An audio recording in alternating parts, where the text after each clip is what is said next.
तो जैसा कि हम लोग कक्षा 9 की गणित पढ़ रहे थे और हम लोग संख्या पद्धति में हम लोगों ने इसके पहले 1.3 जो हमारी प्रश्नावली है उसको सॉल्व किया था। और यहाँ पे छठवां क्वेश्चन मैंने बताया था कि आगे वाले वीडियो में मैं बताऊंगा। तो छठवां क्वेश्चन मैंने वहाँ पे आंसर तो बता दिया था, लेकिन आज मैं इसको एक्सप्लेन अच्छे से करने वाला हूँ। तो यहाँ पे सबसे पहले क्वेश्चन को समझ लेते हैं कि हमें क्या करना है। p/q परिमेय संख्याओं के अनेक उदाहरण लीजिए, यानी कि हमें क्या करना है, p/q यानी कि भिन्न के बहुत सारे उदाहरण लेने हैं, है ना, जहां पे p और q पूर्णांक है और जिनका एक के अतिरिक्त कोई उभयनिष्ठ नहीं है। उभयनिष्ठ यानी कि गुणनखंड नहीं है, यानी कि हमारे पास 2/4 है, जैसे तो 2 एकम 2, 2 दूनी 4, ऐसे कटने वाली संख्या नहीं होनी चाहिए। भिन्न हमारी 2/4 नहीं हम लिखेंगे, 1/2 लिखेंगे, ऐसी कटनी नहीं चाहिए, है ना। तो ऐसे में बहुत सारे उदाहरण लेने हैं। और उदाहरण किस प्रकार के लेने हैं, उदाहरण इस प्रकार के लेने हैं कि जिनका शांत दशमलव निरूपण प्रस्तार हो, यानी कि जो हमारे पास दशमलव में आंसर हो वो जब हम भिन्न बना, जैसे हमारा 1/2 है, इसकी जब हम भाग दें तो कितना आता है, 0.5। तो ये खत्म हो जाना चाहिए, ऐसा नहीं होना चाहिए कि यहाँ पे ये कट नहीं रहा है। जैसे 1/3 है तो इसका हो जाएगा 0.333, ये 3 बार आएगा, इसके ऊपर हमें डंडा खींचना पड़ता है। तो ये वाले उदाहरण हमें नहीं लेने हैं, लेकिन हमें थोड़ी पता है कि कौन से में उदाहरण ऐसे वाले होंगे कौन से नहीं होंगे। तो हम सारे उदाहरण ले लेते हैं और फिर हम चेक करते हैं जो जो हमारे उदाहरण हमारे हिसाब से हैं उनको हम छोड़ देंगे, बाकी सबको हटा देंगे। तो हम क्या करते हैं, सबसे पहले 1/1 तो लिखना नहीं, 1/2, 1/3, 1/4, 1/5, 1/6, 1/7, 1/8, 1/9 और 1/10, ऐसे कुछ भी ले लेते हैं, है ना। 10 ले लेते हैं। उसके बाद हम देखेंगे इनमें से कौन से हमारे काम के हैं। तो काम कैसे हमें भाग देके देखना है। जब हम इसका भाग देंगे तो भाग देना आपको आता है, मैं सीधे सीधे आंसर लिखता जा रहा हूँ, 0.5, यानी कि हमें संख्या लेनी है, ये दशमलव में कट जाएगा। 1/3 हमने इसका भाग देके पहले ही देखा था, इसका आंसर आता 3, 3, 3, 3, कभी खत्म नहीं होता, यानी कि हमें 3 के ऊपर डंडा खींचना पड़ेगा। तो ये वाला हमें भिन्न नहीं लेनी है ना। अभी हम सिर्फ उदाहरण ले रहे हैं, फिर हमें वो बताना कि क्यू में जो हमारे पास नीचे वाली संख्या है, यानी कि नीचे वाली जो संख्या है उसमें क्या विशेषता है, कैसे पता करेंगे। तो 1/4 को हम जब भाग देंगे तो ये आएगा 0.25, ये भी दशमलव से कट गया, ये भी हमें लेनी है। 1/5 इसका आ जाएगा 0.2, इसको भी लेना है। 1/6 अब हम यहाँ पे भाग दे देते हैं, तो यहाँ पे आएगा देखिए 6, तो भाग देंगे तो 0 दशमलव लग गया, 6 एकम 6 बचे 4, तो ये हो जाएगा 40, 6 6 36, 6 बार गया, फिर से बचे 4, तो फिर से 40, फिर 6 6 36, 6 6 6 बार रिपीट होता रहेगा। तो 0.16 उसके ऊपर डंडा आएगा, तो इसको नहीं लेना है, इसको नहीं लेना है। 1/7 लेते हैं, तो 1/7 में भी हम जब भाग देंगे तो इसमें भी हमारे पास ऐसे ही डंडा लगेगा, 7, यहाँ पे 1 है, ये हो जाएगा 10, एक बार जाएगा तो 7 बचेंगे कितने, 3, तो ये हो जाएगा 30। तो यहाँ पे दिख नहीं रहा होगा, मैं यहाँ पे कर देता हूँ 10, 0 यहाँ पे 1/7 है ना, तो 7 यहाँ पे दशमलव लगेगा, तो यहाँ पे 0 पड़ेगा, तो 7 एकम 7, तो ये पे आ जाएगा 3, तो ये हो जाएगा 30, फिर से जाएगा 7 चौके 28, फिर से यहाँ पे बचेगा 2। तो हम 1/7 का हम आंसर इसके पहले देख सकते थे, तो वहां पे भी क्या हो रहा था, रिपीट होता है। क्या होता है, रिपीट होता है। हम लोग 1/7 का आंसर पहले ही देख चुके थे। 1/7 का आंसर कितना होता था, मैं इसका आंसर लिख देता हूँ, 0.14, जो हम लोग पहले कर चुके थे, 0.142857, 2857, और इसके ऊपर आता था डंडा, यानी कि हमें इसको भी नहीं लेना है। ठीक है, अब आता है 1/8। तो 1/8 का हम करेंगे, तो इसको मैं हटा देता हूँ। 1/8 का करेंगे तो आपको इसका आंसर कितना आ जाएगा, 0.8 एकम 8, 8 दूनी 16, 8 पंच 40, 0.125, ये भी खत्म हो गया, तो ये भी हमें लेना है। 1/9 लेंगे हम, जब 1/9 लेंगे तो उसके केस में क्या आएगा, 0.111, यानी कि 1 के ऊपर डंडा, 0.9 लेंगे तो उसमें भी यही कंडीशन होगी, तो ये भी हमें नहीं लेना है। और 1/10 लेंगे तो ये आ जाएगा 0.1, ये भी दशमलव में कट गया। तो हमें कौन कौन से उदाहरण लेने हैं जो जो हमारे काम के हैं, 1 2 3 4। अब देखिए इसमें नीचे ऊपर वाले में तो सब में एक ही एक है, तो ऊपर वाला में हमें विशेषता किसकी बतानी थी, क्यू की। तो देखिए यहाँ पे कितना है 2, यहाँ पे कितना है 4, तो यानी कि 2 दूनी 4, यहाँ पे कितना है 5, यहाँ पे कितना है 8, यहाँ पे कितना है 10। तो 2 4 8, इनको देखिए 2 4 और 8, यानी कि जिसके नीचे 2 से भाग जा रहा हो, 2 एकम 2, 2 दूनी 4, 2 दूनी 2 चौके 8, 2 पंचे 10, 2 पंचे 10, यानी कि इसमें 2 का भाग जा रहा है। तो Q क्या होगा, 2 से गुणन, 2 का गुणनफल होगा, यानी कि वो सारी संख्या जिसमें 2 आता है, नीचे जितनी भी संख्या उसमें 2 आता होगा, 2 का और देखिए यहाँ पे दूसरा कितना है 5, तो 5 दूनी 10, 2 और 5 का गुणनफल होगा या फिर दोनों होंगे। जैसे 2 है, 2 दूनी 4 है, और यानी कि 2 की घात है, 2 की घात 1 कितना हो गया 2, 2 की घात 2 कितना हो गया 4, 2 की घात 3 कितना हो गया, घात लेना आता है ना 3 बार गुणा करना, 2 गुणा 2 गुणा 2 कितना हो गया 8। और यहाँ पे सिमिलरली 5 आ गया, तो 5 की घात 1, तो 5 की घात 2 तो 25, 5 की घात 2 कितना होगा 25, तो 25 आ जाए। और फिर इन दोनों का गुणनफल भी हो जाए, जैसे 5 दूनी 10 तो 10 भी, यानी कि क्यू में क्या होगा, मैंने यही आपको उत्तर बताया था उस दिन, बस मैंने इसको एक्सप्लेन नहीं किया था। तो यहाँ पे आंसर क्या हो जाएगा, हमारा आंसर हो जाएगा कि वो क्यू में क्या होगा, या तो 2 की घात होगी या 5 की घात होगी, या फिर 2 की और 5 की घातों का गुणनफल होगा। जैसे 2 एकम 2 की घात 1 और 5 की घात 1 इनका गुणनफल, तो क्यू क्या होगा, या तो 2 की घात होगी या 5 की घात होगी, या फिर 2 और 5 की घातों का गुणनफल होगा। जैसे 2 की घात 1 और 5 की घात 1 इन दोनों का गुणनफल 10। तो ये हमारा आंसर था। अब हम लोग इसके आगे देखते हैं, ये मैंने 6वां क्वेश्चन छोड़ दिया था, मतलब ठीक से आपको नहीं बताया था, तो इसलिए मैंने दोबारा बताया। अब हम लोग दशमलव का जो हमारे पास संख्या रेखा पे वास्तविक संख्याओं का निरूपण, ये इसको देखेंगे। तो मैंने आपको बताया था एक चीज, इसके आगे अब हम लोग एक्सरसाइज 1.4 करने जा रहे हैं। 1.4 के पहले हम लोग कॉन्सेप्ट को समझ लेते हैं। मैंने बोला था यहाँ पे जैसे मान लीजिए 0 है और यहाँ पे 1 है, यहाँ पे 2 है। मैंने बताया था कि इन दोनों के बीच में कितनी संख्या होंगी, तो आपको लग रहा होगा इन दोनों के बीच में कितनी संख्या होंगी, इस दोनों के बीच में अनंत संख्या होंगी, इतनी संख्या होंगी कि आप गिन नहीं सकते। जैसे यहाँ पे कितना होगा, अगर मैं इसको 10 हिस्सों में बांट दूं, यहाँ पे आ जाएगा 1.1, 1.2, 1.3, 1.4, 1.5, 1.6, 1.7, 1.8, 1.9, और मैं इसको दोबारा से बांट देता हूँ, काफी थोड़ा सा अच्छे से बना देता हूँ, क्योंकि हमें 10 लाइनों में बांटना है ना। हमारे पास ये देखिए 0 है, और ये 1 है, और ये 2 है।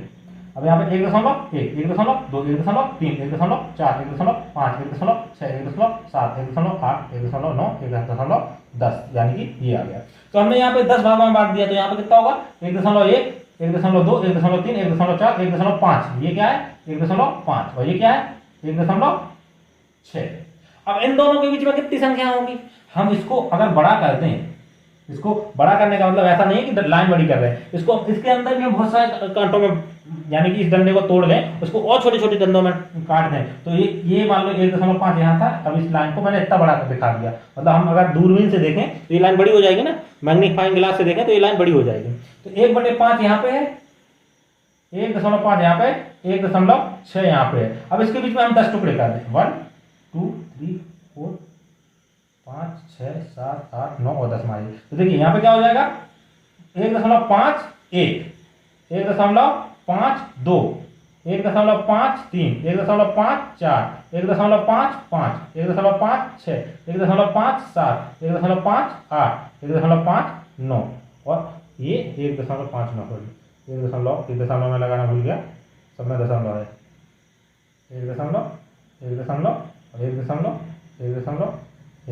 हाँ। अब हम देखिए, हमें पता है कि इसके अंदर कितनी संख्या थी। अब इन दोनों के बीच में देखें 1.55, 1.56 को अगर हम और बड़ा कर दें, यहाँ पे आ जाएगा, इसको इस लाइन को इतना बड़ा कर दें, तो यहाँ पे आ जाएगा 1.55, यहाँ पे आ जाएगा 1.56, है ना। ये इन दोनों के बीच में इतने को बढ़ा दिया। अब इसको भी हम 10 टुकड़ों में कर दें, तो यानी कि हम इसके अंदर कितनी भी संख्या लिख सकते हैं। तो हमें ये तरीका, मैंने जैसे कि बताया था, किन्हीं भी दो संख्याओं के बीच में बहुत सारी संख्या होती हैं। अब इसमें परिमेय संख्या भी आएंगी, अपरिमेय भी संख्या भी आएंगी, तो इसके बीच में जितनी भी संख्या है वो सब आएंगी। जैसे इसके अंदर आएगा 1.5556, और अगर हम इसका बाल लगा दें कि ये 5 के बाद 1.55 के बाद 5 6 रिपीट हो रहा, तो वो इसके बीच में कहीं ना कहीं आएगा, इसके बीच में आएगा। क्यों? 1.55 से बड़ा है, 1.55 से इतना ज्यादा बड़ा है, और 1.56 से छोटा है, तो इन दोनों के बीच में आएगा कहीं पे।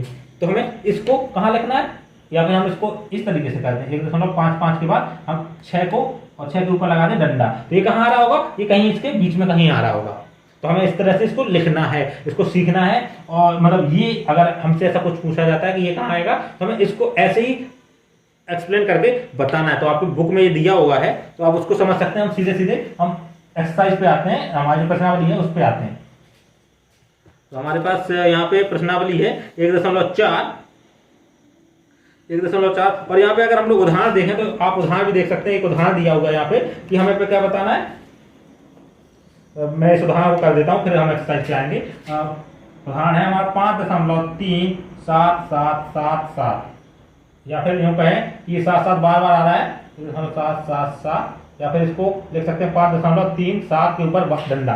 इसको हमें दिखाना है, इसको हमें दिखाना है। तो सबसे पहले तो ये देखिए कि ये किसके बीच में आ रहा है, 5 है यहाँ पे, तो ये 5 से बड़ा है, 5 दशमलव कुछ है, तो ये 5 से और 6 के बीच में आ रहा होगा। तो हम एक लाइन खींचेंगे, यहाँ पे 5 बना लेंगे, यहाँ पे 6 बना लेंगे। ये लाइन इसके आगे भी जाएगी, इसके पीछे भी जाएगी। अब इसको 10 टुकड़ों में बांट देंगे। तो क्या करेंगे हम, 10 टुकड़ों में बांट देंगे। तो यहाँ पे आ जाएगा 5.1, 5.2, 5.3। तो ये हमारा 5.3 हो गया। यहाँ पे आ जाएगा 5.4, 5.4, ये 5.5, 5.6, 7, 5.7, 5.8, 5.9, 5.9 और ये 6 यहाँ पे बना देते हैं, 6 यहाँ पे बना देते हैं। ये लाइन ज्यादा होगी तो यहाँ पे 6 ये। अब देखिए, अब ये 5.37 है ना, तो 5.3 यहाँ है और 5.4 से छोटा, 5.3 से बड़ा है, 5.3 से ये इतना हिस्सा बड़ा है और 5.4 से छोटा है, यानी कि ये इन दोनों के बीच में कहीं आएगा। तो हम इसको बड़ा कर देते हैं, इसको पूरे को बड़ा कर देते हैं। तो ये आ जाएगा, यहाँ पे हम डंडा खींच देते हैं 5.3 और ये आ जाएगा, इसको भी हम 10 भागों में बांटेंगे 5.4, इन दोनों के बीच में होगा। तो यहाँ पे आ जाएगा 5.31, इस तरह से 5.32, 5.33, 5.34, 5.34, 5.35, 5.36, 5.37, 5.37 यहाँ पे लिख देता हूँ और ये 5.38 यहाँ लिख देता हूँ, 5.39 यहाँ लिख देता हूँ, 5.39 और ये 5.4 इधर आ गया। अच्छा ये मत देखिए, ये बराबर लाइन खींचनी है। मैं यहाँ पे आगे पीछे खींच दे रहा हूँ, तो हम चाहे तो, क्योंकि मुझे यहाँ पे नंबर लिखना था। अब देखिए ये 5.77 कहीं इससे बड़ा होगा और इससे छोटा होगा, यानी कि ये यहाँ कहीं आएगा। तो हम यहाँ पे चाहे तो, क्योंकि ये 7 तो कभी खत्म नहीं होना, रिपीट होना है, तो हम ऐसे तीर लगा के इसको बता सकते हैं, ऐसे हम तीर लगा के बता सकते हैं, ठीक है ना। या फिर हम यूँ कहें कि 5.37 और 5.38 के बीच में आएगा, 5.37 और 5.38 के बीच में आएगा। तो हम इसको भी चाहें तो 10 टुकड़ों में बांट करके फिर और अच्छे से बता सकते हैं। तो हम लोग सीधे सीधे आते हैं प्रश्नावली। ये आपको एग्जाम में नहीं पूछे जाएंगे, लेकिन इन सबको आपको ये सब पता होगी, तो एग्जाम में जैसे भी क्वेश्चन आते हैं तो आपको वो समझ में आ जाएंगे। अब हमारे पास प्रश्नावली 1.4 है, 1.4, इसमें 2 ही क्वेश्चन है।